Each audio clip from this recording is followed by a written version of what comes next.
So, February 2025 visa bulletin is out, and guess what? Pretty bad news. Not too much movement, slight movement in some categories, which we'll analyze. But the bottom line is, it's not a great start for the year. And why is that happening? I'll tell you all about it in this video.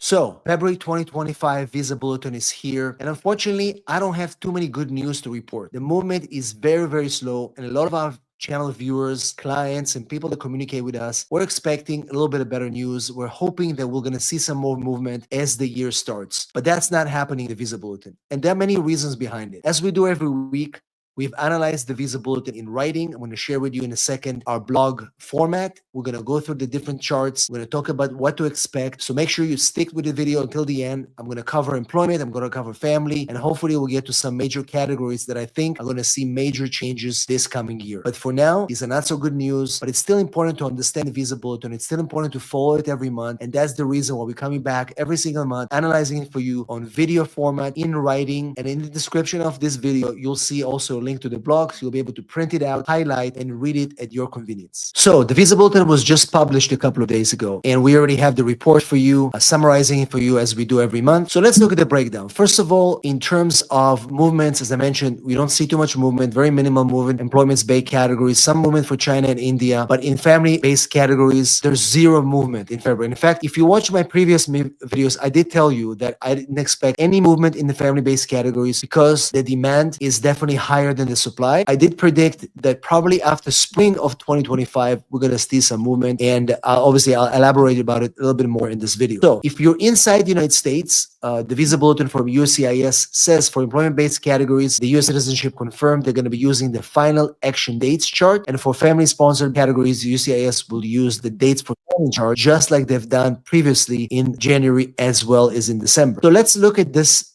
visa bulletin in a glance. Again, many of you gave us that feedback. You like that summary that we do, where we highlight in red what has changed, what has not changed, and also provide you the link to the blog so you'll be able to print it out and review it at your convenience. So in terms of month of February, employment-based category dates for filing, there's no change from the previous month, virtually no change. Final action date did see some advancements. EB2 India advanced by 2 weeks to October 15, 2012. EB3 professionals and skilled workers, EB3 India advanced by 2 weeks to December 15, 2012. EB3 China advanced by 1 month to July 1st, 2020. And when it comes to EB3 China, you will see further movement. It's going to be incremental, but it's going to continue like that all through summer of 2025. EB3 other workers, EB3 India will advance by 2 weeks to December 15, 2012. Unfortunately, EB3 other workers, I don't think there's going to be any movement all through the rest of the year. I mean, unless a miracle happens, but I personally do not believe it's going to happen. Family-sponsored categories, no movement at all. Guys, February is dormant, is silent in this visa bulletin on movements. No movement in final action and no movement in dates of filing. If you remember previous visa bulletin, I was able to give you a lot of advancement. We've seen a movement of over 8 months, almost 10 months from December through January. But in February, there's virtually no movement. And it's basically the reason why it's happening, and just so you understand, and I'm going to break down the different charts in a second, is that the first quarter of the year between January and April, because the supply is so limited, they're going to try to catch up on things that they do within the US. People who are inside the United States, they're going to catch up on their applications. People that are expecting interviews and visas that are left over, they're going to handle all that in the first quarter. So that's why you're not going to see too much movement in the family-based categories between January and April. Now, after April, that's when we see more movement in the family-based categories. It's not going to be major, but it's definitely going to be consistent and steady. And therefore, what happened in February is not surprising to me. All right, so let's look at employment-based categories, final action dates. Whatever is highlighted in red, as we always do, is where we've seen the changes. EB1, no change for the rest of the world. It's still current. EB1 China is at November 8, 2022. EB1 India will remain February 1st, 2022. EB2 India will advance by 2 weeks to October 15, 2012. China remain at April 22nd, 2020. And the rest of the world is April 1st, 2023. EB3 and skilled workers, India will advance by 2 weeks, December 15, 2012. China will advance by 1 month to July 1st, 2020. All other workers remain the same. And again, as I told you, that category is not going to move, as well as EB3 other workers. India advanced by 2 weeks, December 15, 2012. China is the same in 2017, January, and the rest of the world is December 8, 2020. And unfortunately, that will stay like this for the rest of the year. EB4 All countries remain at January 1st, 2021.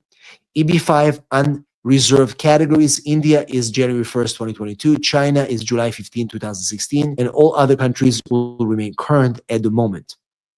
As you can see, that's the actual chart. I highlight in red. We only see movement for EB2 India, EB3 India, and other workers India, and of course China, one movement for EB3. The rest of the world is virtually the same. Date of filing, employment base, no change from the previous month, which is kind of sad to see because I like to show you the reds. Like if you see last month, we had a lot of reds, 8 months, 7 months, 9 months. This one is like a gap visa bulletin, virtually no movements. Let's move to dates of filing family sponsored cases.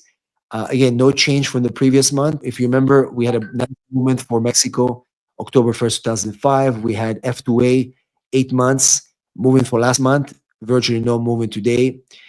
We are remaining at July 15, 2024. So if you're filing for a green card for your spouse, you're gonna have to wait over a year and a half to be able to actually do the adjustment if you're inside the US, or even have the spouse the opportunity to have it. So it's kind of like it is a disappointing visa bulletin, and I think the one thing that is important for you guys to realize is that right now the MVC is working really hard to schedule more and more interviews. They're doing their best to do so. And the thing is, right now, because we don't have too much movement in the category, it's an opportunity for the State Department and for UCIS to catch up on the limited backlog they had from last year. And that's another reason why they're not releasing more visas on the bulletin. They're not advancing anymore because they don't want to add to that backlog. They're figuring that if we can tackle this in quarter 1 of fiscal year, then we have a better chance to give us movement moving forward. So I think that's kind of like where we see it happening. One more thing is that you have to realize that the difficult embassy like Islamabad, like Mumbai and Lagos, those posts are tackling it hard in Q1 also to be able to find a way to streamline the visa process. Because like I said, it's all connected. And I know a lot of people are putting a lot of pressure on NVC, that they're sending notifications to try to inquire on their cases. But remember that the one thing that I have to say is that, if your case is not documentary complete, and the visa bulletin is not current, there's no point for you to make those inquiries or email the embassy. The embassy is not going to do anything about it. Your case must be documentary complete and the visa bulletin must be current, which is the reason why we're making those videos, because we are following the chart. We're trying to figure out where your cases are going to be. And you can see that Q1 is traditionally always a little bit slow. If you go back to visa bulletin videos from last year, you'll see a similar trend. But what we've seen in the last 3 months of 2024 was actually a movement forward in many categories. Employment base moved 8 to 10 months.